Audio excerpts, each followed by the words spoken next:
Hey, what's going on YouTube? Brandon Taylor's Fire Smoke Cooking. Welcome back to the kitchen. Today I have one of the most simple dishes or recipes you could probably ever make. We're going to be making simple roasted chicken. We're going to be using uh, leg quarters here. We're going to just be using salt, pepper, garlic, onion, and a little paprika for color. All right, here's our chicken quarters. I could cut these in half and have legs and thighs, but I'm just going to keep them whole and do it the old school way. They've been washed, clean. It's really, really simple. Again, we're going to be using some garlic powder, onion powder, salt, pepper, and paprika for color. When you season your chicken, you want to season really, really heavy with your garlic and your onion. Put as much or as little black pepper as you like on there. The paprika, again, is for color, so you want a good amount of that, and you want to be conscious of your salt. If you are dealing with sodium issues, then don't put as much. And if you don't have as big of an issue with sodium, then you can kind of put what your normal is. I like to add a little bit of avocado oil to the chicken in order for the seasoning to stick and adhere to the chicken nicely.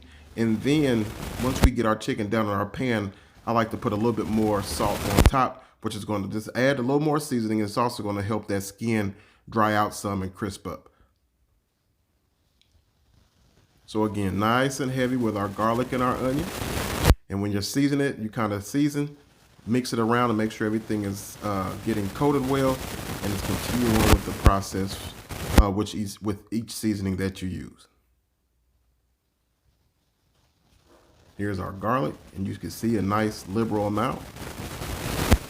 And this is no sodium in these seasonings at all, so that's why I say you can go nice and heavy with your onion and your garlic. I think sometimes we overdo cooking in order to think we have to do it in order to get food to taste good. Sometimes the best tasting food is just basic, cooked and basic ingredients, in my opinion, that doesn't take a whole lot of extra fuss or nonsense. Plus, it's a lot less time consuming to do it this way. So we're just going to continue to get our chicken all nice and seasoned. Then we're going to go ahead and lay it out on our cookie sheet. I do have the oven preheated to 425. That's what we're going to cook our chicken at, unwrapped until it's nice and done.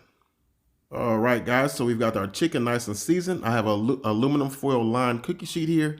And you just want to make sure that you put down some nice cooking spray on that sheet just to help with sticking, or you can use butter if you want it, just to coat it with a little bit of butter. And then you just want to line your chicken out on the baking sheet. If you can, make sure that you get it on the pan without the pieces touching. If they have to touch a little bit, just make sure that they touch as little as possible. You can see that nice color on that chicken. That's what we were going for. That's what that paprika does. All right, so once you get them on your sheet, again, like I said, I just take a little bit of this salt and just put a little bit on top, just add a little bit of extra seasoning. Again, I didn't put a ton of salt in there, so this is just going to help flavor the chicken, but it also is going to help dry it out and make sure that that skin gets nice and crispy. We're going to throw it in that 425-degree oven uncovered. And about halfway through, we'll pull it out and baste it.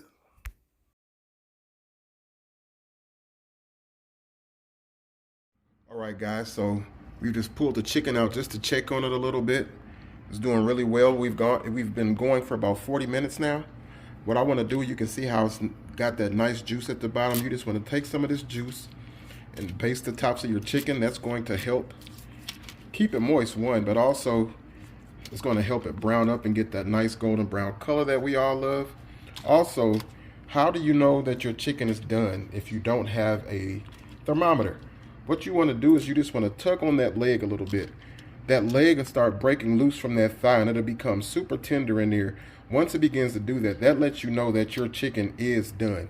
If it's still tight and it doesn't want to break loose, that means you still got a ways to go. So that's just one of the tips you can use. Here's our chicken. Just a little over an hour and maybe 10 minutes. Nice and crispy skin.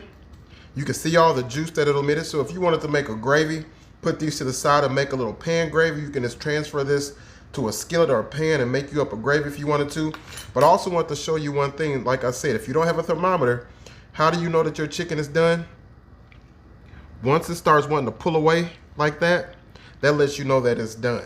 If it's really stiff still, then you still got a little bit of a ways to go. But this chicken is perfectly cooked, ready to go. Nice, ready to pull apart. Perfect, easy, basic pan chicken. Tastes good, get the job done every single time. So I hope you guys enjoyed this video. Make sure to like, comment, subscribe. I'm gonna go ahead and pour this juice off, remove this chicken, set it to the side, let it cool. Until the next time, God bless you all. See you on the next one.